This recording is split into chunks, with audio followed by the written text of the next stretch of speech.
आदाब नाजरीन, देश लाई में आपका खैर मकदम है। मैं हूं सहल कुरैशी। आज हम एक ऐसी खबर पर बात करने जा रहे हैं जिसने सोशल मीडिया पर बड़ी बहस छेड़ दी है। दावा किया जा रहा है कि हॉलीवुड के मशहूर अभिनेता गियन कार्लो एस्पोसिटो, जिन्हें दुनिया Breaking Bad, Better Call Saul और द बॉयज जैसी लोकप्रिय सीरीज में उनके शानदार अभिनय के लिए जानती है, उन्होंने इस्लाम अपना लिया है। हालांकि इस तरह की खबरों के बारे में हमेशा आधिकारिक पुष्टि का इंतजार करना चाहिए, लेकिन इस दावे ने एक बार फिर से दुनिया भर में इस्लाम को लेकर लोगों की बढ़ती दिलचस्पी पर चर्चा शुरू कर दी है। दोस्तों, जब भी किसी प्रसिद्ध व्यक्ति के धर्म परिवर्तन की खबर सामने आती है तो लोगों की प्रतिक्रियाएं भी दो हिस्सों में बंट जाती है।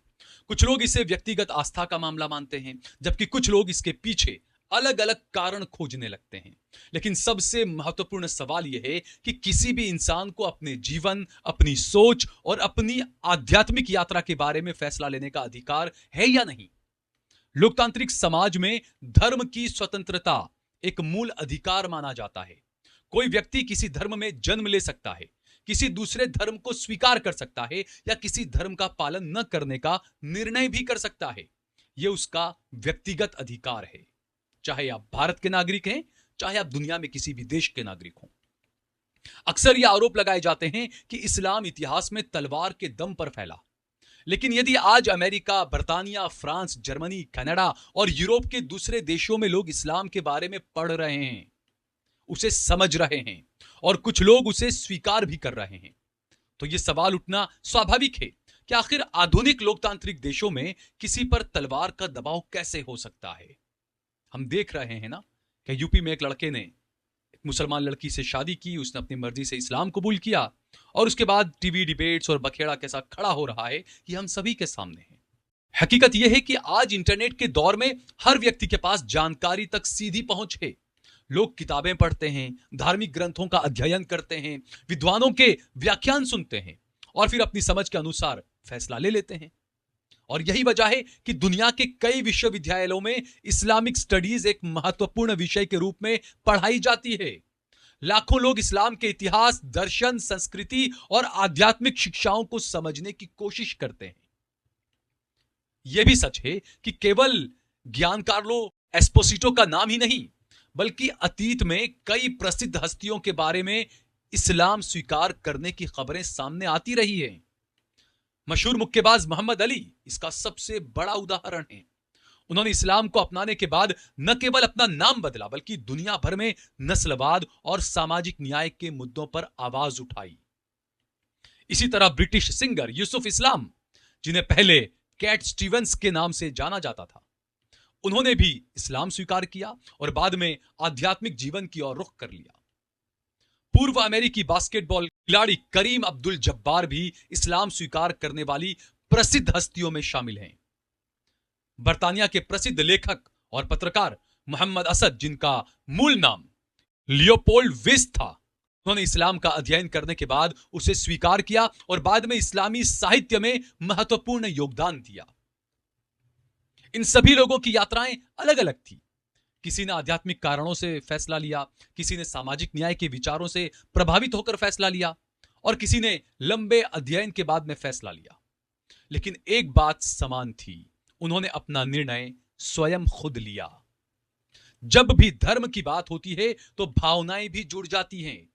इसीलिए जरूरी है कि हम किसी भी धर्म को केवल social media post, WhatsApp forward, जिसे व्हाट्सएप यूनिवर्सिटी कहा जाता है, या राजनीतिक बहसों के आधार पर न समझें। यदि कोई व्यक्ति हिंदू धर्म को समझना चाहता है तो उसे गीता, उपनिषद और वेदों को पढ़ना चाहिए। यदि कोई व्यक्ति ईसाई धर्म को समझना चाहता है तो उसे बाइबल पढ़नी चाहिए। और इसी तरीके से यदि कोई व्यक्ति इस्लाम को समझना चाहता है तो उसे कुरान पढ़ना चाहिए। और वैसे भी कुरान सिर्फ मुसलमानों की किताब नहीं है, यह तो इंसानियत की किताब है। और आखिरी पैगंबर मोहम्मद सल्लल्लाहु अलैहि वसल्लम को सिर्फ मुसलमानों का पैगंबर नहीं कहा गया, उन्हें रहमतुल लिल आलमीन यानी कि पूरे आलम के लिए, पूरे ब्रह्मांड के लिए रहमत कहा गया। और इसके रेफरेंस के लिए आप मोदी के करीबी आचार्य प्रमोद कृष्णम पिछले दिनों आपकी अदालत में आए थे। आपकी अदालत का उनका इंटरव्यू जरूर देखिएगा। वो खुद कह रहे हैं कि प्रॉफेट मोहम्मद साहब हिंदुओं के लिए भी एक अवतार हैं। कि मेरे सीने की धड़कन है, मेरी आंखों के तारे हैं, सहारा बेसहारों का खुदा के वो दुलारे हैं, सहारा बेसहारों का खुदा के वो दुलारे हैं। समझ कर तुम फकत अपना उन्हें तकसीम न करना, समझ कर तुम फकत अपना उन्हें तकसीम न करना। नबी जितने तुम्हारे हैं, नबी उतने हमारे हैं। बहरहाल किसी भी विचारधारा या धर्म के बारे में अंतिम राय बनाने से पहले उसके मूल स्रोत तक पहुंचना सबसे बेहतर तरीका माना जाता है। कुरान दुनिया की सबसे अधिक पढ़े जाने वाली पुस्तकों में से एक है। इसका अनुवाद सैकड़ों भाषाओं में उपलब्ध है। आप जिस भाषा में पढ़ना चाहें, हिंदी, गुजराती, मलयालम, आप जिस भाषा में पढ़ना चाहें, आपको कुरान मिल जाएगा। करोड़ों लोग इसे पढ़ते हैं, समझते हैं और इसकी शिक्षाओं पर विचार करते हैं।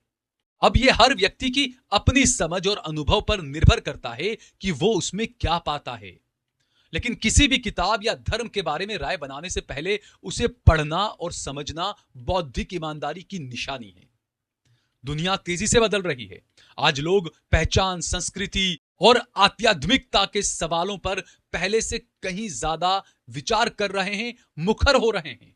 ऐसे में जरूरी है कि हम संवाद करें, अध्ययन करें और एक दूसरे के विचारों का सम्मान करें। असहमति हो सकती है, बहस हो सकती है, लेकिन नफरत और पूर्वाग्रह किसी समस्या का समाधान नहीं है। आज के लिए बस इतना ही।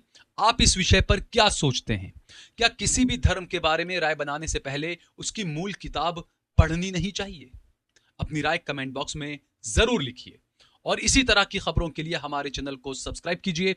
हमने हमारा नंबर भी दे रखा है। हमारा ज्यादा से ज्यादा सहयोग कीजिए, समर्थन कीजिए। जय भारत, जय हिंद।